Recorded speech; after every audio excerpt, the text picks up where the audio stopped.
Our team coverage continuing tonight with News Channel 3's Bianca Ventura. She has the latest details on a triple fatal crash from over the weekend. Bianca, what have you learned? Hi, Karen. The Palm Springs Police Department tells us that all three vehicles were traveling northbound on Gene Autry when the collision happened. The two vehicles in the front had slowed down because of low visibility on the road, and the truck behind them failed to slow down. Essentially, it rear-ended the middle car and pushed it into the car in front of it. Unfortunately, like you mentioned, Karen, this collision was deadly, killing the driver and two passengers in the middle car.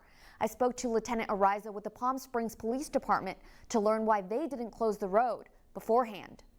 How many feet in front of you could you see at that point? So depending on how fast the gusts were, because they were changing, it would be difficult to see basically the car in front of you. Just 2 weeks ago, when Tropical Storm Hilary passed through the valley, Palm Springs Police Department, in cooperation with the city, preemptively closed all three wash areas, which led us to ask why they didn't do the same thing this weekend. Obviously, when it came to Hilary, we anticipated a lot of rain, so we preemptively closed that. But when it comes to wind gusts, those are hard to monitor or keep track of. Do you see those wind advisories? Do you check for those as well? I think the other thing to consider is with the wind advisory is we didn't really understand the impact it was going to have on the sand.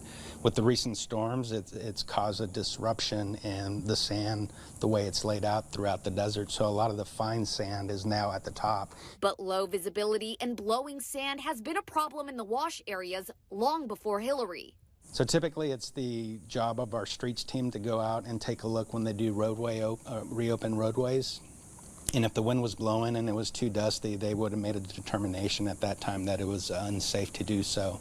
So when they went out and opened it, there was likely no indication that dust was going to be an issue or visibility was an issue at that time. Even with closures, drivers still navigate the wash areas recklessly, like we saw Monday afternoon.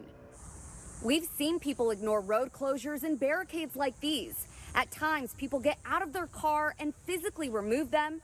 Other times, people drive right past them and knock them down, like what may have happened right behind me.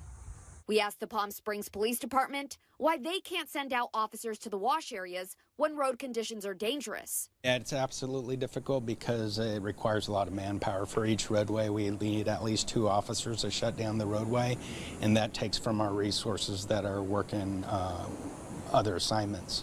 PSPD says they've taken measures to get additional signboards that'll warn drivers. In the meantime, drivers are told to do the following. If there's road conditions that don't permit you to go that speed, you have to reduce that speed to traverse that roadway safely. So, really it would require signage to remind people some of the rules of the road that they had learned as they were going through the process to get their license. The Palm Springs Police Department is also asking that drivers alert the department if roads look unsafe. That way they can assess the road and close them if needed, or even send a police cruiser out there with its lights activated to remind drivers to slow down. Karen, Peter.